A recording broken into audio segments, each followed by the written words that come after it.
Bonjour à tous et à toutes, bienvenue dans ce nouvel épisode de la Maison du cinéma d'arts martiaux et d'action.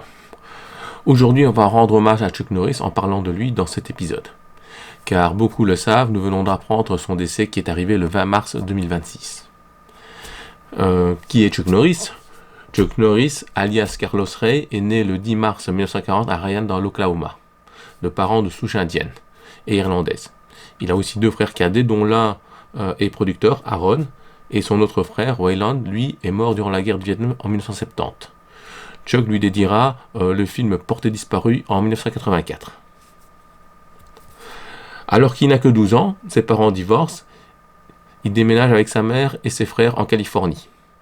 C'est là qu'il finit ses études au lycée et se marie rapidement avec sa petite amie de l'époque, Diane Holochek. Avec Diane, ils auront deux enfants, Mike, né en 1963, et Eric, en 1965. Mike travaille dans le milieu cinématographique audiovisuel, tandis que Eric a été pilote automobile et il est actuellement cascadeur mécanique. Après son mariage, il est envoyé faire son service militaire à la base d'Osan, en Corée du Sud. C'est là qu'il acquiert le surnom de Chuck, et qu'il entame d'apprendre le Tangsudo, qui est une forme coréenne du karaté Shotokan. 4 ans plus tard, il retourne terminer son service à la base de Marche, en Californie. À son retour, il travaille pour la société Northrop et ouvre une école de karaté fréquentée par de nombreuses célébrités, comme par exemple Steve McQueen. Et il commence à faire de la compétition. Entre 1964 et 1969, il remporte un grand nombre de tournois de karaté aux États-Unis, tout en affrontant de grands adversaires de l'époque, comme Joe Louis par exemple. En 1969, il est élu combattant de l'année par le magazine Black Belt. En dehors de son style de base qui est le Tangsudo, Chuck Norris s'est toujours intéressé à différents styles de combat durant sa vie martiale, comme le JJUE par exemple, où il est ceinture noire 3e dan. En 1979, il crée sa propre fédération d'arts martiaux, la United Fighting Arts Federation. En 1968, il fait ses débuts comme figurant dans le cinéma, dans le film Matt Helm règle son compte, connu sous le titre original de Wrecking Crew. En 1970, il fait une apparition dans son propre rôle dans la série Room 222. Et c'est en 1972 qu'il a son premier grand rôle dans un film, La Fureur du Dragon avec Bruce Lee. Bruce Lee et lui s'étaient déjà rencontrés sur le film Matt Helm règle son compte. Si Chuck était figurant, Bruce Lee, lui, était chorégraphe de combat. Mais leur première rencontre serait lors d'un tournoi de karaté en 1967 à New York. Pour le combat final de la Fureur du Dragon entre Bruce et Chuck, ce combat ne devait se tourner que si on ne présentait pas le personnage de Chuck Norris comme quelqu'un de cruel, et qu'il perdrait honorablement et dignement. Condition acceptée par Bruce Lee, et grâce à tout ça, ils nous offrirent tous les deux un des plus beaux combats du cinéma d'arts martiaux. Malgré une amitié affichée entre les deux hommes, il arrivait que leur relation soit tumultueuse. En 1974, Chuck Norris joue dans un autre film hongkongais, Massacre à San Francisco, où il se fait battre par un autre asiatique, Dong Gung Tao. Cependant, ce sera à partir de 1977 jusqu'à sa mort qu'il enchaînera les premiers rôles de gentil. La plupart de ses films, entre 1977 et 1986, seront tous des succès, comme Les Casseurs en 1977, Le Commando des Tigres Noirs avec James Franciscus en 1978, Force One en 1979, La Fureur du Juste en 80, Dent pour Dent avec Christopher Lee et Mako en 81. En 82, il enchaîne un thriller policier d'horreur et de science-fiction, Horreur dans la ville, et L'exécuteur de Hong Kong. En 1983, il est dans Œil pour œil avec David Carradine et Barbara Carrera. Et en 84-85, il enchaîne les films avec succès comme Portée disparue 1 et 2, Sale temps pour un flic et Delta Force. Entre 88 et 91, il va enchaîner quelques échecs comme Portée disparue 3 et Héros. Delta Force 2 en 90 et L'arme secrète en 91. En 92, il renoue le succès avec un film qui est dans la même lignée que les Karate Kid, Sidekicks. Dans ce film, il joue son propre rôle.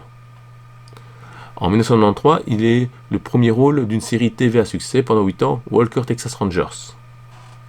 Cependant, tout ça ne l'empêchera pas de tourner d'autres films comme Hellbound en 1994 et 2 films de comédie Chien d'élite ou L'esprit de la forêt en 95-96.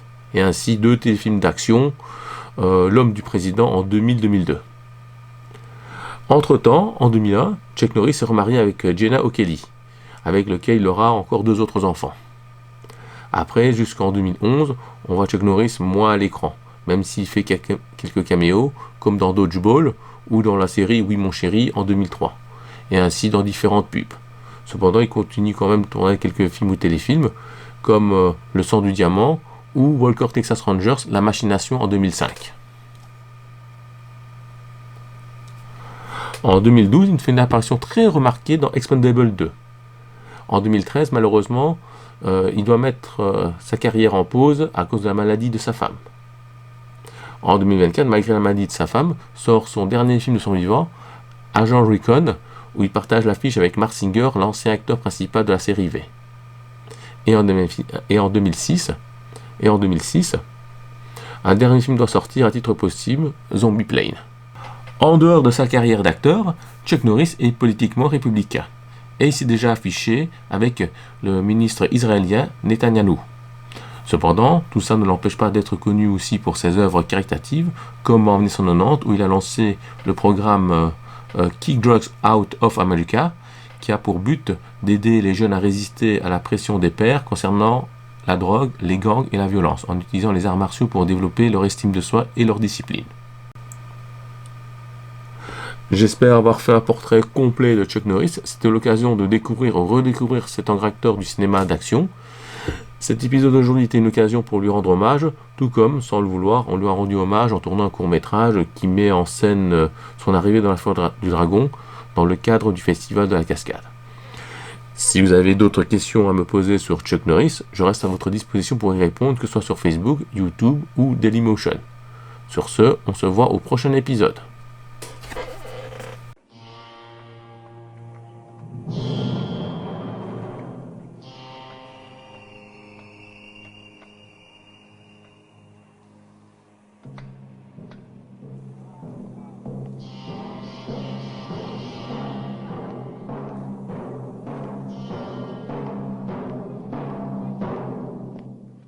Ah non, non, non, non. Arrêtez. Arrêtez. Arrêtez, ne vous battez pas, ne vous battez pas. Oh, je vous en supplie, arrêtez. C'est ridicule. Non, je vous en prie. Non, non, non. Oh, non. Vous allez vous faire mal. Oh, oh, non. Il ne faut pas vous battre l'un contre l'autre. Ce n'est pas du tout ça. C'est sur Bruce Lee qu'il faudra taper. Je vous en prie. Attendez le patron. Il va arriver, celui qui décidera, celui qui de vous deux va corriger ce petit chinois. Ne vous battez plus. D'accord? Oh! Non, attendez! Non, non, non, non, non! Arrêtez, arrêtez! Je vous donne des coups de pied! Je vais me fâcher, je vous préviens que je vais...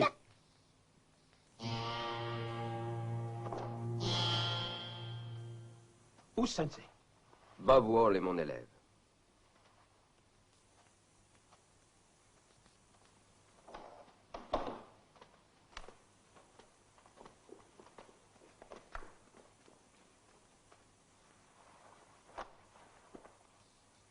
C'est lui qui va s'expliquer personnellement avec Bruce Lee.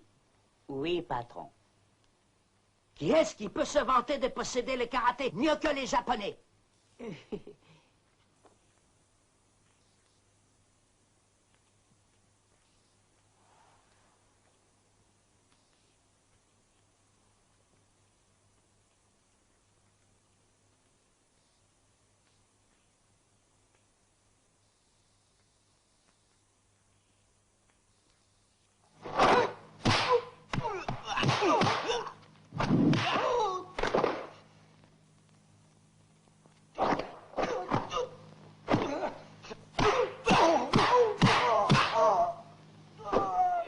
Arrêtez! Je crois que maintenant c'est clair. Tu as pu tout arranger? Oui, patron.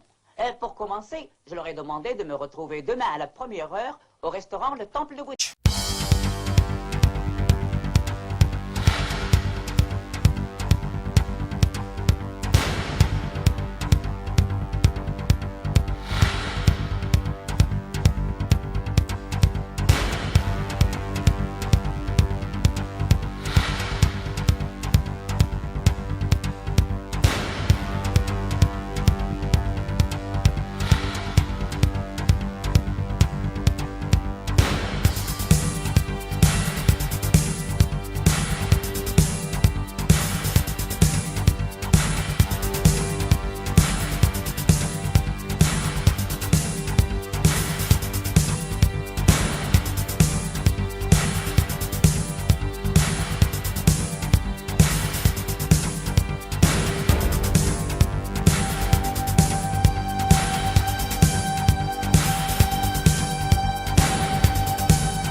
don't step on toes, Little John.